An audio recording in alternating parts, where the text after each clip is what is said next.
There's this. Yeah, I actually almost put there was almost a Dunkin' Donuts in one of my stores, the store that I've built the building about 16 years ago, and we did the traffic counts and we did all sorts of stuff, and then it just kind of fell through and didn't happen right at the last minute. So Okay. now my daughter was probably like 5 back then, but now she owns her own coffee shop inside one of my supermarkets. Excellent. So Excellent. anyway, we'll get started. It is noon. Good afternoon. My name is Leola Carter, and I will be your host for today's webinar. I am a SCORE mentor in the Minnesota division, where we have over 90 volunteers serving both Manatee and Sarasota counties. I am also on the education committee at SCORE, and I have been a small business owner of a franchise style business for 27 years as of Labor Day weekend.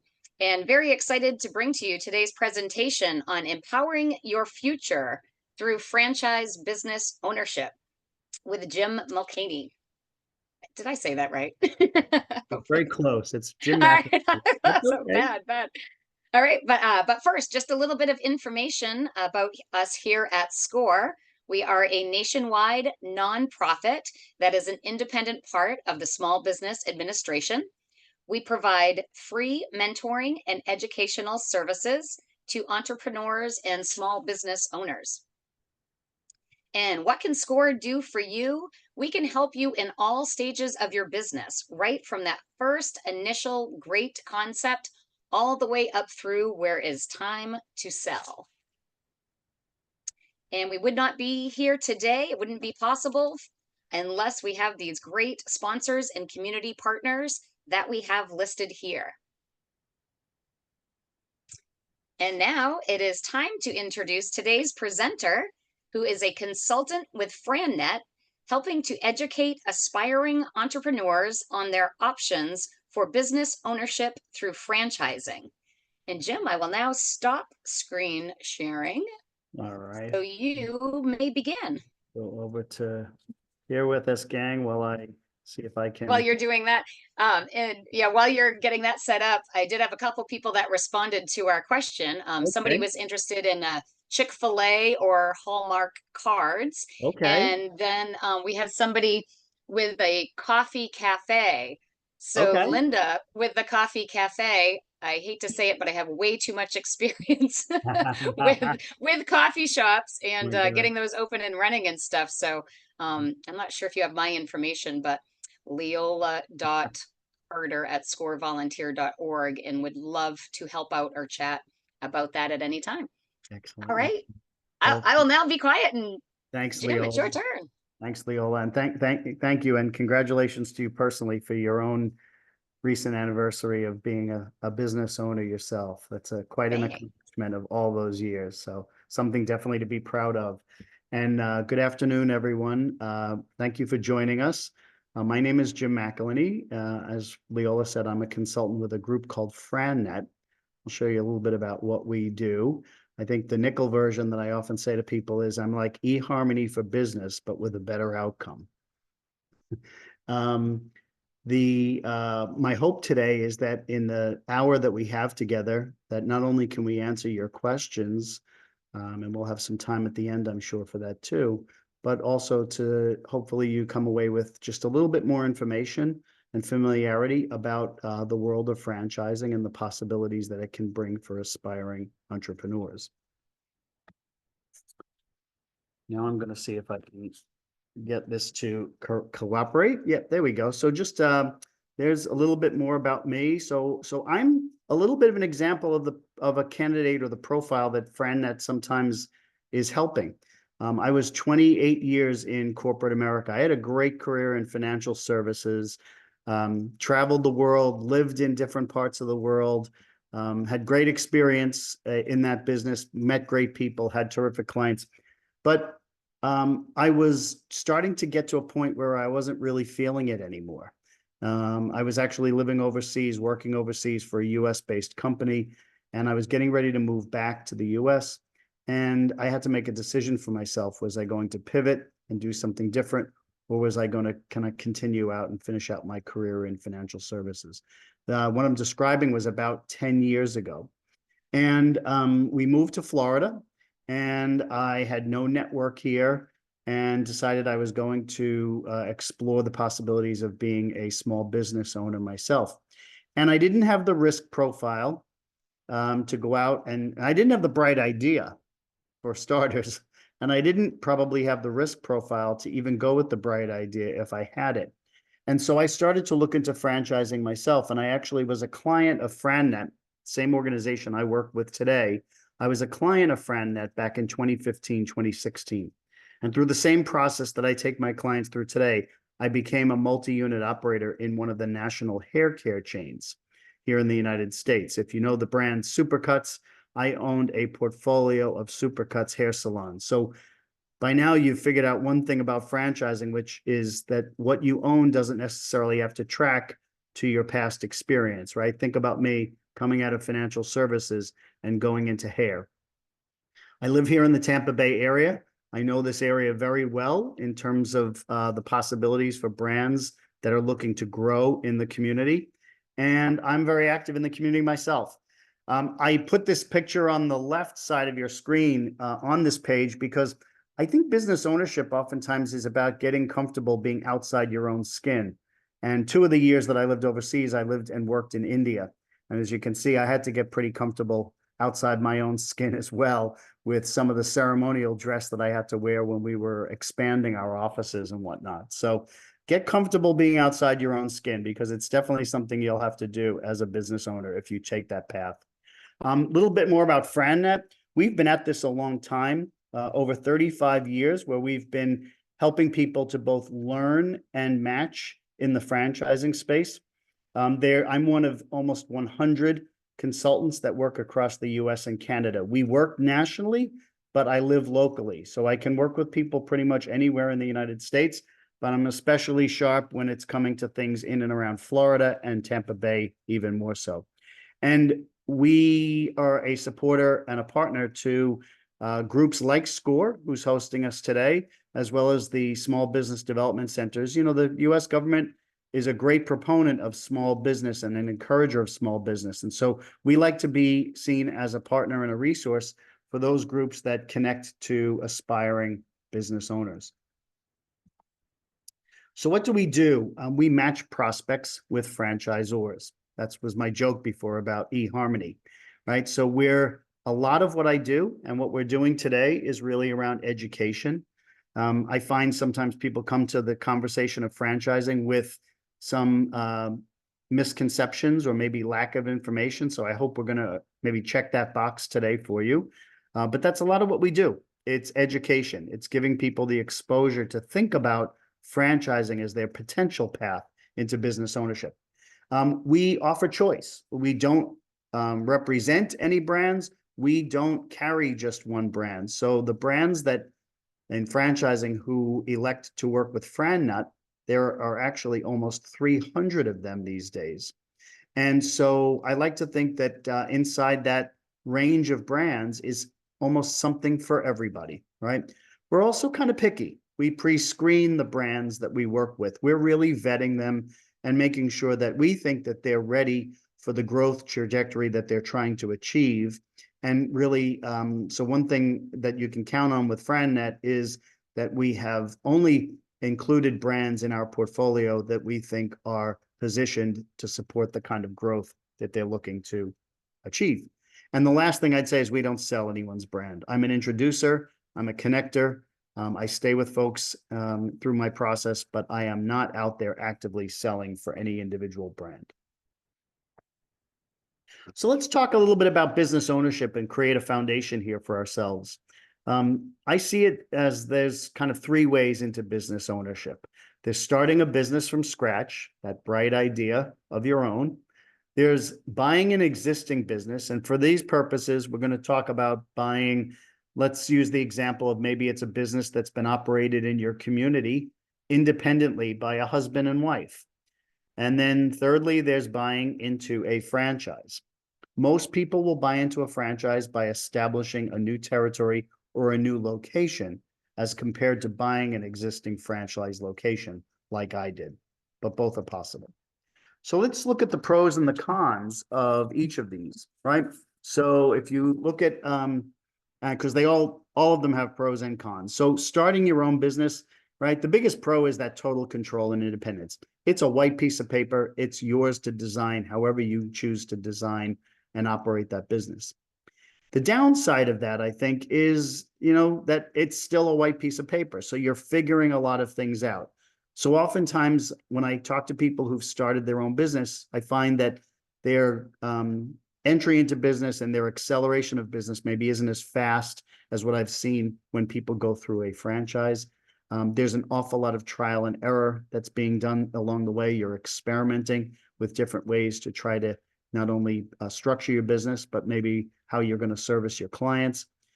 That's costly, right? Trial and error means that you're making investments along the way that maybe didn't quite pan out the way that you had hoped, and you're back at the drawing board sometimes.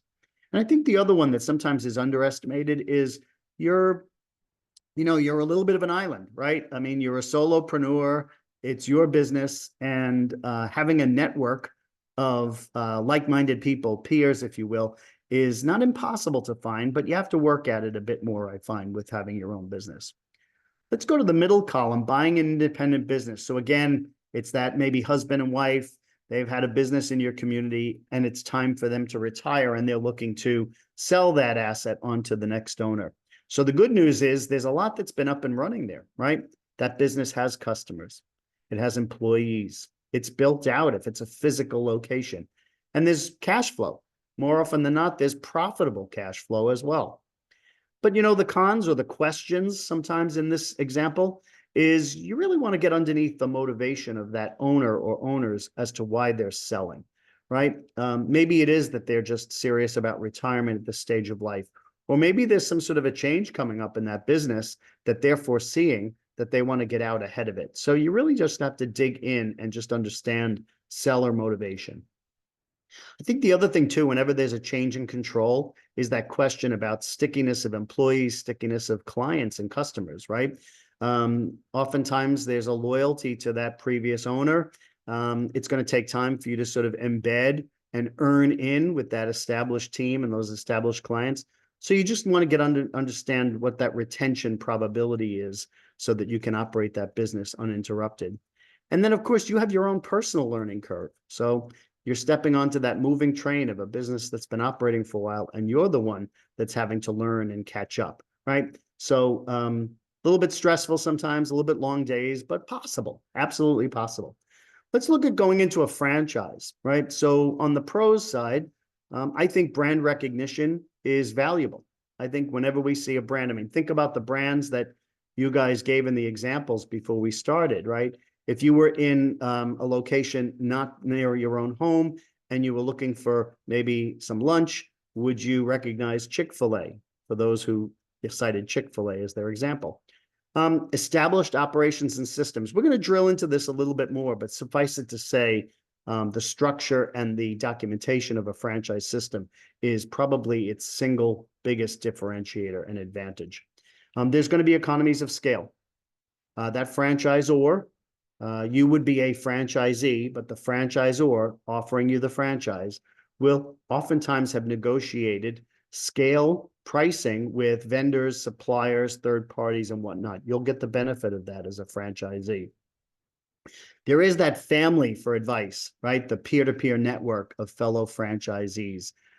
I saw it in Supercuts when I was in Supercuts. It was I probably went to my fellow franchisees on questions just as much as I went to my franchisor because they'd been in the business a long time and they'd seen whatever the challenge or the decision was that I was making in the business for myself. There is that initial and ongoing training, right? Not only helping you to get ready to open your business, but to continue to improve you along the way as an owner, whether that be to sharpen your skills or to help you get ready for changes in the marketplace for the product or the service that you provide. There is that lower risk, faster growth, again, because it's a proven system. It's been done elsewhere. You're going to accelerate relative to if you were starting from scratch. And the other thing that I find with franchising is that there is the possibility of how you think about exiting out the back end, whether that be for your retirement, or maybe you're going to sell a business because conditions or circumstances change in your own life. A franchise will outline for you what the prerequisites and the conditions are for that exit or that resale, should it come up. On the con side, there's that lack of full independence, right? That blank piece of paper we talked about on Start Your Own Business. The franchise is going to be way more prescriptive of telling you how you're to operate your business and how you're to position your business, right? And that's really for the protection of that brand. And you want them to be doing that, because if you do get into a franchise and you have fellow franchisees, you want to know that they're sticking to their knitting as well and not confusing your brand out in the marketplace because they've deviated and drifted from what the brand is all about. There's this issue of brand alignment. What do I mean by that? You're hitched to a brand, and 99% of the time, that's a good thing. But if there is some sort of problem in the brand that hits the marketplace, you've got to explain yourself, right? Because now you're not necessarily the cause of that, but you're aligned with that because you're in that same brand. And there are additional costs, which we're going to talk about some more, but think about royalties, which you pay to the franchisor over time. So again, not all three of these are viable ways into business. I just wanted to call out the pros and the cons of them. So what is a franchise? In simple terms, it's just another distribution method for business. It's a license to use the name and the trademarks, the products or the services, and the business systems that have been established by the franchisor. In exchange for that, you as the franchisee will pay a one-time initial franchise fee to acquire the rights to a territory or maybe to establish an individual location, and you will pay ongoing royalties. Royalties are typically described as a percentage of top-line revenue. I usually see 5, 6, maybe as high as 7% of revenues each month are paid as an expense back to the franchisor by the franchisee. But I mentioned before, it really is all about the systems. And this is really why I think you're paying, the biggest reason why you're paying the royalties you're paying is because you've been put into a system of business that has been documented, that has been tested, that has been optimized, and that works in other locations, and you're here to replicate it. So those systems are really around marketing, sales, operations, financial measurement, financial performance, and accounting. You see a couple of examples here, right? I mean, think about each of these in the context of if you were to go out and compare it to if you were to go out and open your own business. Pretty much every one of these bullets and the examples is probably going to be required in the business that you start from scratch. But think about the decisions and the research and the time you would have to put in to establish each of these individually in order to get your business off the ground. In a franchise, these are the systems that the franchisor is bringing to you. So customer acquisition intelligence, that's really around how to accelerate lead generation, right? And marketing and sales to grow your business. Real estate and construction, a really important section of or step in the process for anybody that is going into a franchise that is going to require a brick and mortar presence. The franchisor and their third-party resources bring a lot of support for you in terms of finding the right location, the right traffic patterns, the right co-tenants for your business to be successful and to grow. Of course, we have accounting systems. We talked about training ongoing as well as the initial training. Think about all the right benchmarks and measurements for your business.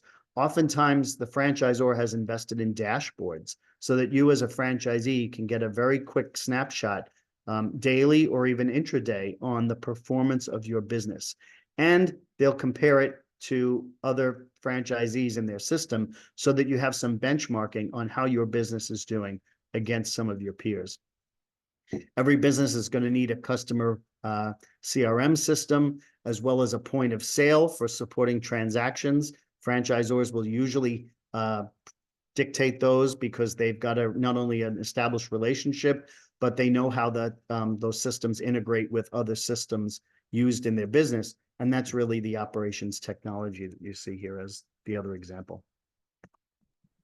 So Jim, I have a real quick question. What was CRM? Because I have a POS system, so point of sale system, but I don't have so basically customer record management, right? So if you think about it, a database of your customers so that you can be communicating with them maybe on offers and opportunities you have, or maybe it's just to understand what their history of purchasing has been from you. So sometimes that's embedded into the point of sale system. Sometimes it sits outside the point of sale. Okay, thank you. All right, no problem. So, you know, a couple of final points here before we move to the next section, but some of these, hopefully by now you've seen at least my argument for why I think franchising is a viable way into business. It's a proven process for starting and staying in business. Franchisors will want people who will follow their process, right? Back to brand respect and brand alignment. They want an owner who's going to follow their process. And we'll talk some more about that a few slides out. You know, sometimes people come to franchising and they think, oh, you know, I have no industry experience. That's okay. Franchisors don't necessarily want you to have industry experience, because if you do, you probably come with some biases around how you think you should be operating in that business.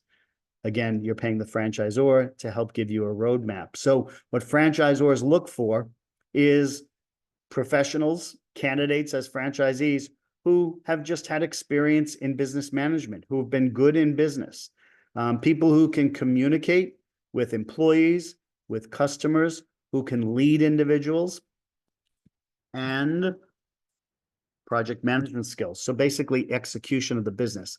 What I find, folks, is that people I work with usually have at least one of these three strengths, and sometimes people have two or three.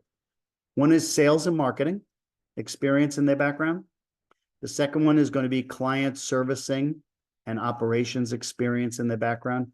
Or the third is they're really good with numbers, right? They have strong financial acumen. The beauty of a franchise is even if you just come to the table with one of those as an owner, the training and the support you'll receive from the franchisor, either from themselves or from the suppliers that they surround their business with, are really going to help you fill in those blanks and strengthen your skills in some of those areas that maybe aren't your strongest area on day one. Let me see if I can. Okay. Here's a little bit of a slice. You know, I was really glad to see the Hallmark reference when I was asking, tell me more about what franchises you think about, because usually when I ask that question, everything comes back food, right? So as you see here in the slide, it's not just French fries and donuts. We'll drill into this a little bit more, but just take a look at that wheel on the right side and the different kinds of businesses that you see in franchising itself, right? And, you know, over 4,000 different franchise companies. That can be overwhelming, right? I have oftentimes worked with people who have tried to do research on their own. Maybe they filled out a few contact me kind of forms for different franchises, and they start to get overwhelmed and overrun with information. That's kind of where I come in, right? Or where FranNet can come in to help narrow the field. I mentioned we have 300 franchises that we introduced to. It probably sounded like a lot, but then when you see more than 4,000 franchise brands in the US, you start to realize there's a lot out there. So that vetting that we're doing, I think, sets people up to really be focusing in on some brands that probably have the best possibilities for them. Then we have to just match up to their strengths and their skills. If anyone's on the line today who happens to be a veteran, veterans and franchising have a really, really strong match. 1 in 7 franchisees across the US happen to be a veteran who had prior military experience. And if you think about it, not really a big surprise, right? Franchises are all about structure and systems and leading people. And usually folks that come out of the military, that's what they've done for their whole career up to that point. So the other thing I'll mention, if there are anyone who's on as a veteran, there's also some financial incentives that franchisors will create for veterans in terms of some discounting on some of those initial franchise fees. So if you're a vet and you're starting to get interested in franchising, I would say stick with it, because there's some interesting opportunities that are unique to you, and to say thank you for the service you gave to our country. Let's drill down a little bit. This is maybe that wheel we just saw a minute ago, but a few more examples. So yes, food is relevant, but look at all the different kinds of businesses that are out there. And this is just a small example of industry classes. There are actually 70 different industry sectors in the United States that have evidence of franchises in them today. But, you know, if you look at this list, you can see businesses that maybe are home-based businesses. You can see businesses that maybe are mobile businesses where you're traveling to your client and delivering the service or the product at their location. And then, of course, there are going to be businesses that have that brick and mortar presence, like we think about when we think about fast food and quick service restaurants. The other thing is you see both product and services businesses on here, right? So I like to say that there's probably something for everyone in terms of their interests. Let's talk a little bit about that concept of total investment, because oftentimes I get the question, you know, Jim, if I'm thinking about franchise, what should I be thinking about in terms of the money side of things? And I put this slide in to show that there are, in my opinion, three different components of cost that you have to be thinking about when a franchisor is saying to you that our total investment is in a range of, I'm just going to pick $120,000 to $170,000. The first is going to be that initial franchise fee, that one-time fee that you will pay up front for access to their brand, for rights to a territory, or for the rights to maybe establish an individual location of that brand. Franchise fees, as a portion of the total investment, usually it's somewhere in the neighborhood of $40,000 to $50,000 that you will pay once to the franchisor. That gives you access to all that training and everything that we talked about as the support model to help you open your business. Then the franchisor is also going to list out for you what they call initial startup costs. So these are going to be the expenses that you have to invest in to get that location of yours open. So now you've bought the rights, but now you have to maybe build out the location, or you have to invest in marketing and promotion, or you need insurance, or you need staffing, right? So these initial costs are usually spelled out. And I'm going to show you an example in a few minutes of initial costs and the range of initial costs for a business. And then thirdly, you'll have what they call sort of operating costs, or I like to think of it as working capital. Think of that as the monies that you want to have on hand during those early days of starting your business when you're not quite making a profit yet, right? So part of what a franchisor will do in quoting their total investment is usually to quote a portion of monies that you'll want to have on hand as working capital so that you can pay salaries or pay that rent or pay that insurance bill while you're acquiring clients and while you're building your business up through what we call break even, where you get to a point where your revenues start to exceed the costs of operating that business. So now we've talked a little bit about the components of cost. Now let's talk about where do you get the money, right? So this is a surprise oftentimes to people as well, because probably when I just said 120 to 180,000 a few minutes ago, maybe you thought, oh, do I have to have all of that money? And the answer really is no. You know, usually what I see is that there's an awful lot of different financing or funding possibilities to support the investment in a franchise. And what I usually see my clients bringing is at least 20 or 30% of that total investment cost themselves. So again, go back to that $120,000 example we had a minute ago. Maybe it's 24,000 or 36,000 that you have to have on hand yourself, and the rest you might be able to secure through some different funding possibilities. Here's some examples of those sources of capital that people will use to get into a franchise. We've already touched on personal savings. There's the possibility of crowdfunding through family, not my family, but you know, someone's family maybe has the ability to support them and back them in their business. A lot of us are sitting in homes that have appreciated quite a bit, so there might be opportunities to use home equity as a funding vehicle. There's going to be small business administration backed loans. You've probably heard the term, but just know that that doesn't mean it's the government loaning you the money. There's still a lender or a bank that is going to go in and be the counterparty on your loan. But what the government is doing is they're coming in behind that loan and they're saying to the bank, if Jim somehow doesn't work out in the business that he's borrowing for, the government will help step in and make the bank whole, either in part or in full.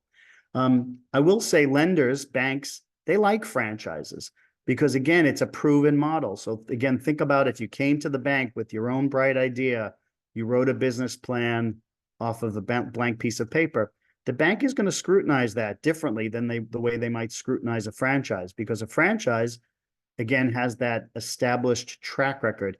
That's going to help the bank be a little bit more comfortable about making that loan to you because they're going to see the experience of other franchisees in that system, right? There are ways if someone has investment portfolios to do securities-backed loans. Sometimes sellers will provide some financing if you're buying an existing location. People with insurance policies do that sometimes as a way to fund. And then this one is an interesting one. Rollover for business startup or ROBS.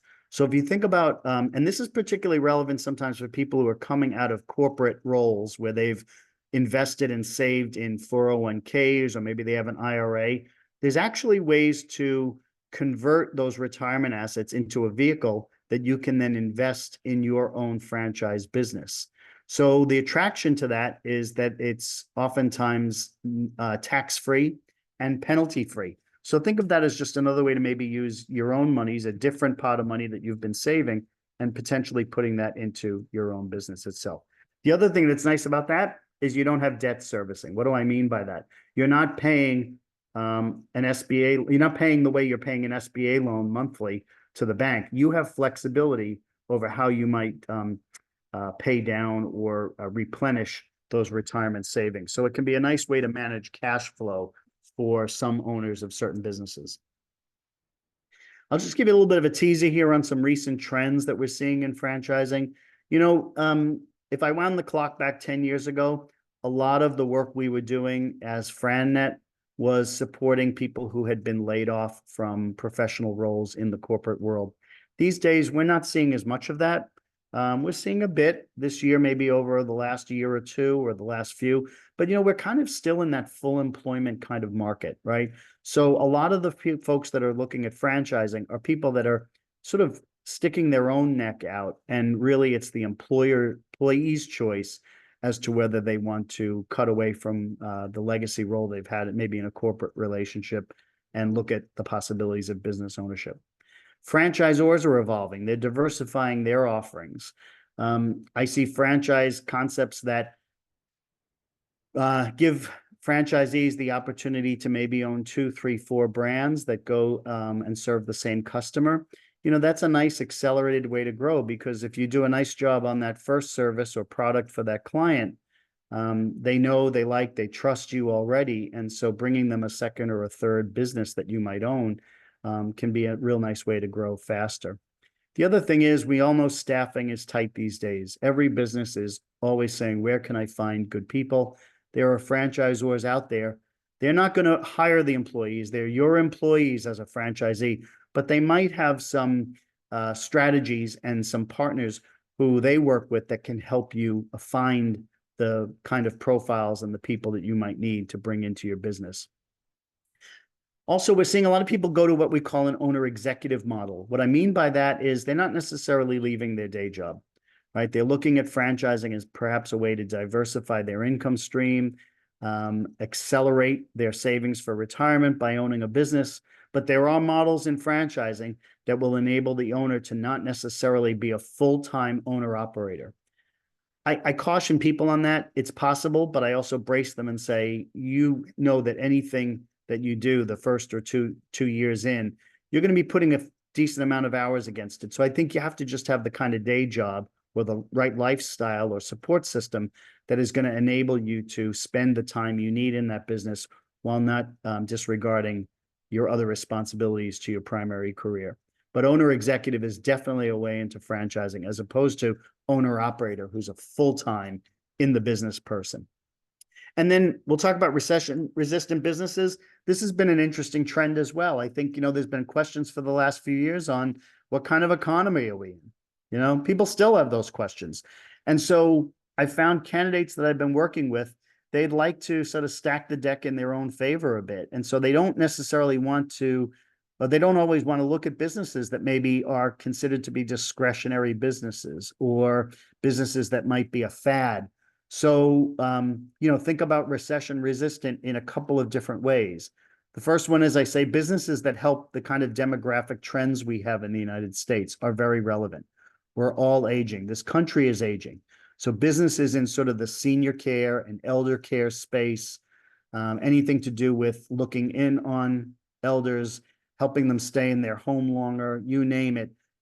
There's only going to be more demand for that, as we know, with all the aging baby boomers. So sometimes my clients are very interested in that business because they see it as recession resistant. Anything in the home improvement space, right? We want to protect the value of our home, whether the stock market is up or down. If that roof needs to be replaced on your home, you want to replace that roof so that you protect that asset, right? Certainly cleaning services are another example. We're kind of a society these days that, prefers to have others do what we might have in the past done for ourselves. It's also the reality of that aging that I talked about before. Some of us just can't do the things we used to do for ourselves. So cleaning businesses have been pretty popular in franchising for those reasons as well. There's also what the government has classified as essential services. We all got very familiar with those during COVID, right? Businesses that were allowed to continue to operate in spite of the pandemic. And there's some examples you see there. I mean, damage restoration, right? If you have a fire, water, smoke, mold in your house or your business, it doesn't care that we're in the middle of a pandemic. You need to get that dealt with. So restoration businesses have been very popular in franchising. Commercial cleaning for the same reasons, right? When we did open things up after the pandemic, if your business wasn't a business that felt spotless, people weren't going into it, right? And then because businesses continue to operate through all economic conditions, you have in the right side some examples of possibilities in franchising where you're operating a franchise that is a business serving other businesses. So coaching and advertising and staffing and training are all critical services that were needed regardless of, in fact, sometimes needed more in a recession environment than maybe they would during thriving, growing times. Hopefully that's all making sense to you guys. We're rounding out. I'm conscious of time, but I just want to go through a few other things here. One other benefit that I see in franchising is that franchises are actually regulated in the United States by the Federal Trade Commission. It's probably the one example I think of. You've heard the old joke about I'm here from the government and I'm here to help. This is actually a place where I think the government is truly helping because they've created a standard for how franchisors need to communicate the opportunity of their franchise to prospects like you or I, potential franchisees. So what you're seeing here is just a table of contents of what is issued in that franchise disclosure document. Franchisors have to update that document at least annually. So one of the things I say to my clients is when you get that franchise disclosure document from the franchise that you're studying, you really need to read it and you need to go through it. You need to go through it in detail and you need to go back with the questions you have after you've read the agreement. So it feels a little heavy, maybe on the legal front, but look at some of the rich information that you're getting. You're getting information about the franchisor, about its leadership team, about what sort of financial condition that business is in, right? We talked a lot about costs previously, but again, that will all be laid out in the franchise disclosure document. There'll also be details about the requirements on you as a franchisee, but conversely, also the requirements you can expect back from the franchisor. It'll detail the territory opportunity, the boundaries of the territory, if that territory is exclusive to you or if it's a shared territory where you see other brands. When I owned Supercuts, there were other Supercuts in my territory. But what my agreement said was it told me how close or how far away they needed to be so that we didn't cannibalize each other's business. There's a listing of all the existing franchisees in the business. This is rich information. You get to a point in your research where you want to talk to people who are already where you're thinking of going. And so that franchise disclosure document gives you information about the individual franchisees throughout the United States in this business. So we're going to call some of them, we're going to talk to them, and we're going to see what their experience has been in the franchise that you're looking at. There'll be earnings information. So there'll be financial information. It's not a promise, but you'll see some examples of the potential of what either the franchisor or some representative group of its franchisees have made financially in that business so that you can be informing your own financial modeling. And then some other examples: renewal, termination, transfer policy. So hopefully the takeaway you're getting from this is, again, compare it to that buying an independent mom and pop business. There's a lot more disclosure here, a lot more information that a franchise is required to give you before you stroke a check and decide to get into that business. With the few minutes we have left before your questions, I'm just going to give you a little bit of a flavor for how we work at FranNet, because you've probably figured out by now, every franchise is not for every person, and every person is certainly not for every franchise. So that's really where the matching side of my responsibilities come in for the people who choose to work with me. It's about really helping them find the right kind of business that matches their vision for business ownership and the role they want to play in the business. So we'll go through this in a little bit more detail, but you can see here, there's kind of 7 steps to the process. And, people say to me, Jim, how long does this usually take? I've seen people go through it in 60 days. I've seen people that have gone through it in 6 months. So it really is paced by the pace and the time you can give to the process. But the first thing is really, let's just make sure that you're a good candidate. The biggest thing I'm spending time focusing on is getting to know you a bit more. What's the rest of your circumstances in life? Is your family on board with this? Do you have a support system? What's your timing? Maybe you're thinking about something for a year or two from now, as opposed to right now. That's going to inform the pace of how we work together, and also what franchises I might bring to you because of territory availabilities. The biggest thing is, can you follow a system? I work with people sometimes who tell me or show me that they're going to be great business owners, but they're not people who are going to follow someone else's system. And so I sort of help them along as best I can, but the reality is a franchise probably isn't the right thing for them. So there's some examples here of what we do to just measure, are you a good candidate? Then we go into what's called an entrepreneurial profile. This is an assessment tool that I offer to my clients. I require it of my clients, actually, because it's going to help me to understand their goals, their values, their motivations, their transferable skills. If you choose to take this, and by the way, taking this does not create any further obligation for you to go further in the process, but it will do is it will probably give you an output, a written output that compares you to other successful business owners, because that's the database we would compare you to. And it will also start to give you some insights on where your greatest strengths are for business ownership, and also maybe point out some areas where there could be a gap or a deficiency that needs to be built up. What I offer to people who choose to take this, who are working with me, is I'll sit down and I'll go through this with you, and I'll try to help you interpret your results, or help you answer any questions you have about the entrepreneurial profile itself. It's a great, insightful tool. It's not a personality test. I can promise you that. We'll also look at your timeline. Franchise agreements are usually 5, 7, or 10-year agreements. And, people have plans for where they want to be in life and what they want to be doing in life further out than the here and the now. So part of what I like to make sure I understand with my clients is, what does that timeline for themselves look like, right? Let's not put someone, or let's understand, if we're talking about putting a business in a community where you see yourself maybe moving away from that community in 5 or 7 years, that might drive a different kind of business that we look at together, so that you can achieve that goal of moving and still having your business operate without you.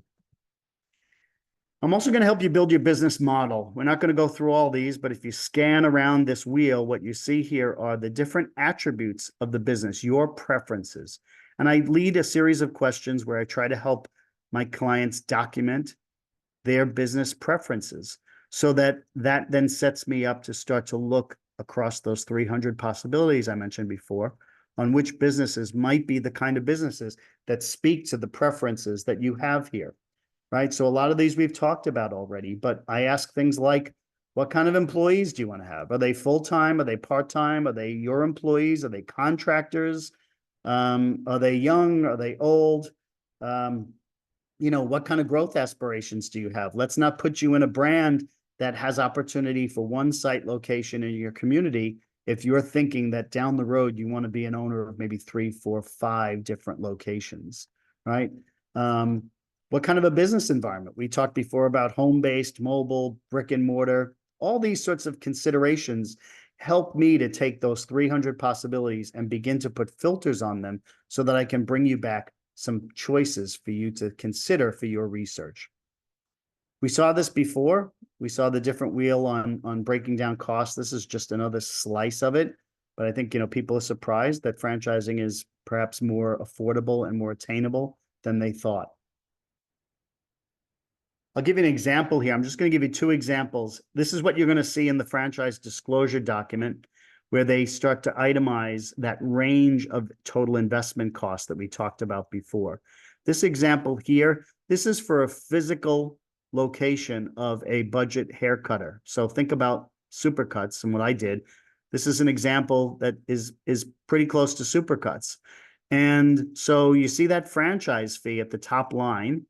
But then if you look down, the other things that you see are things like a lease and tenant improvements, right? That space has to be built out and ready to operate.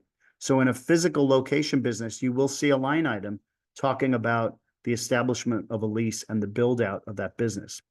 But if you look at the rest of the expenses there, including the lease and the tenant improvements, think about this. If you were to go into a non-franchise business to do the same thing, if I were going to open up Jim's haircutting place, pretty much every one of those expenses you see there, with the exception of that franchise fee on the top line, I would be incurring those same expenses, maybe even more, because of the economies of scale we talked about before.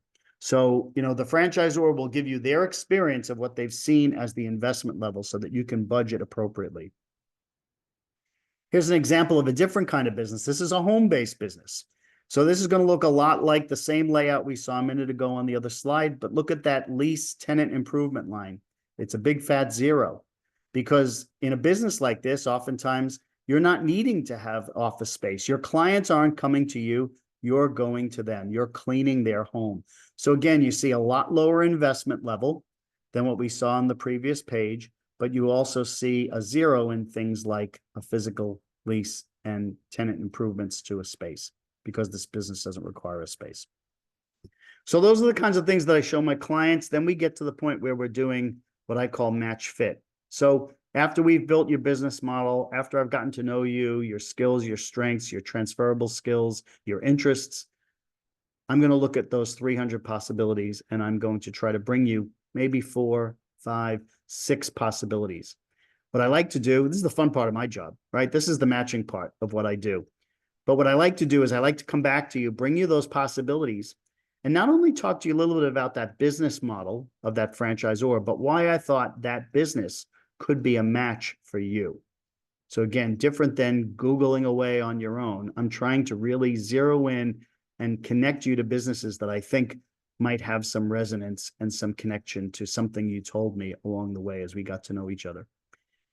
You might choose to prioritize 1, maybe 2 of those businesses that you want to start to research, right? You don't have to research all of them. I'll help you make the introductions to the franchisors.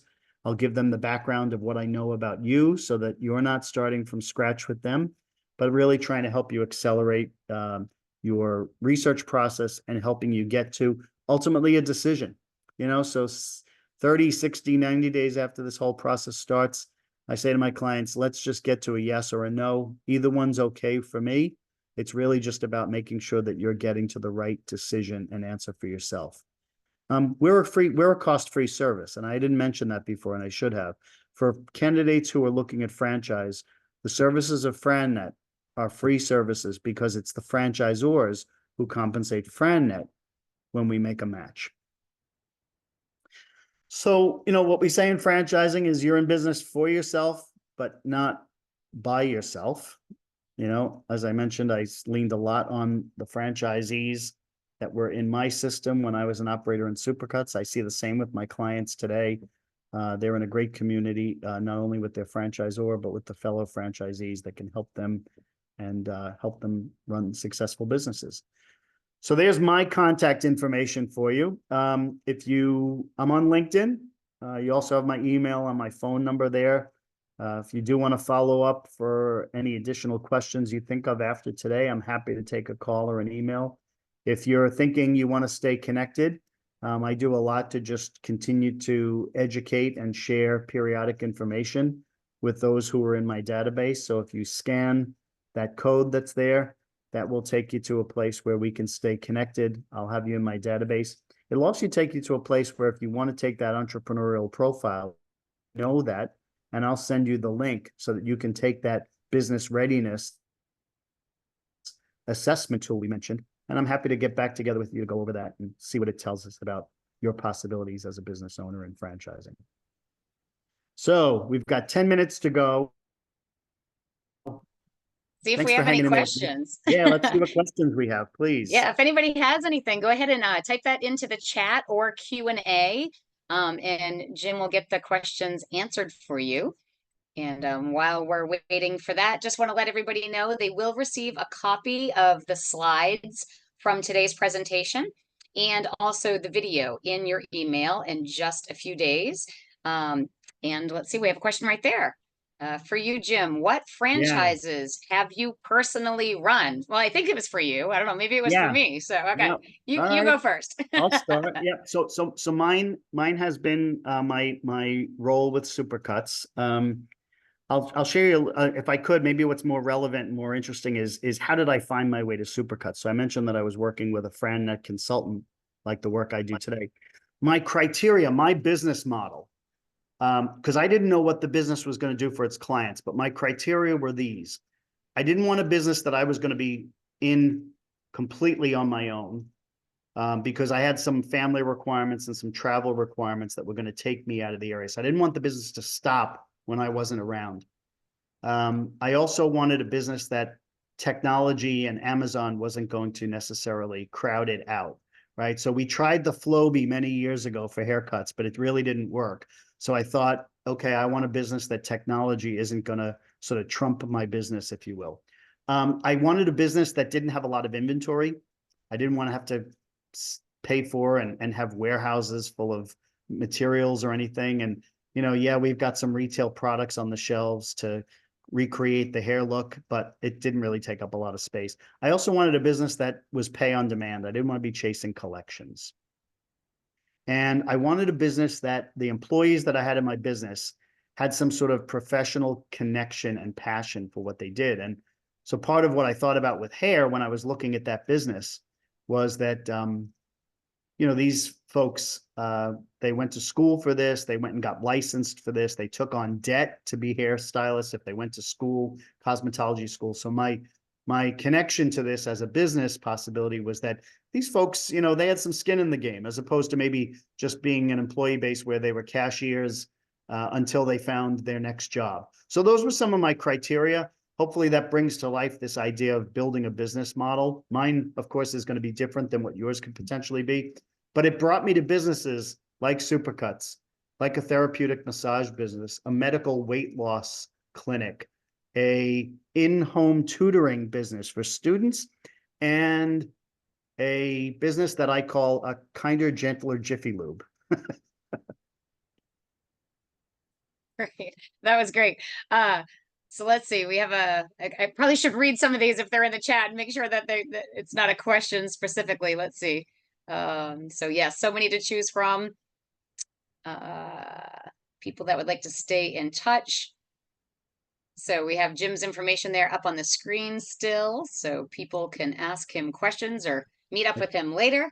Oh, and both of you. So I think that means what did I do? So I still do. I own supermarkets.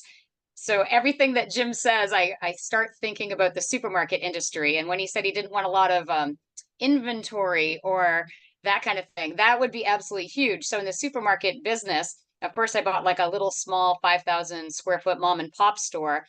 And I don't even remember what the inventory was back then, but it was probably like $125,000. But I've built brand new locations since then. So each of my stores have about $500,000 worth of inventory. So that would not have been what Jim was looking for in the supermarket industry. Yeah, yeah. And then it says you sold them all. So I still have my supermarkets. Yes. And Yeah. Jim, do you still have any of your? Yeah, I don't own my Supercuts. I sold them right before the pandemic, which was total dumb luck. But here's my motivation for why I sold. I started to get involved in some other business interests, and so I was feeling a bit spread thin. Also, the stores that I owned were down in Southwest Florida. So when I was present in my businesses, and I did travel to them weekly, driving up and down 75, it was 2 hours up, 2 hours down. So after 4.5 years of doing that, I realized I either needed to move down there myself, which wasn't going to happen, or I needed to get a lot bigger and create a presence up here or get out. So I did. I sold my locations to a fellow franchisee. Excellent. They're Are funding. there financing options available for franchise startup costs? And Yeah. do franchisors provide assistance with securing financing? Yeah, yeah. So again, back to what we saw on that slide. Um, there's always going to be the reality of you needing to have some skin in the game yourself. That's been my experience. You know, if you go for a more traditional SBA loan, which is probably the most predominant way people come through in funding and financing, the bank is going to look for you to have 20 to 30% of the total cost put in yourself. But they will then support you with the rest. There are specialty groups in franchising that all they do is support the education and the introductions needed around funding and financing. So if you do choose to stay connected with me and get into my database, I will be sending from time to time an invite to a webinar offered by one of those funding partners. They're not affiliated with FranNet, but they are professionals in the funding space that also provide a matchmaking service like I do, but theirs is all around helping people gain access to possible funds to start a business. And I have found that exact same statistic, the banks requiring at least 20%. And for that exact same thing, that's what I've been told by the banker, because you have to have some skin in the game. Yeah. Otherwise, Yeah. things don't go as planned. You could skedaddle Yeah. and Yeah. leave them on the hook. Yeah. I think it just makes it a bit more real for everybody involved, right? So question about office in Sarasota. I'm actually, I have an office in St. Petersburg, but I work up and down the Gulf side of Florida heavily. I live just north of Bradenton, so I'm in the hood. Super close by. Um, Oh, the SCORE office. Oh, the SCORE office. Yeah, I am out of the Minnesota division, so the Sarasota SCORE office. And I mentioned in the beginning, I'm actually in Maine right now, but I will be headed back to Sarasota on Sunday. So SCORE as well through the Minnesota SCORE. It's right in Sarasota. If anybody else has questions, we still have a couple minutes. Definitely get those answered for you. And definitely thank everybody for attending today's presentation. I'm laughing. My cell phone is ringing and it says my friend's name and then the last name is Sarasota, so I'll know who it is. But thank you for attending today's presentation. You will be receiving a survey in your email, so you can let us know at SCORE what we can do to improve or other topics that you may be interested in. And if we don't have any other questions, that will be it. Just to let you know again that you will receive this video presentation and the slides in your email, so you will have Jim's contact information. So if you have further questions at that point. And if not, thank you so much, and everybody have a great afternoon. And Jim, great seeing you again. And I love your presentation, probably just because this is what I do. But every time you give an example, I'm just thinking supermarket, in the exact scenario. So fantastic. Really appreciate it. Thanks again to SCORE for having me, and safe travels this weekend when you come All back. right. Thank you so much. Have a great day. All right, everyone. Take care.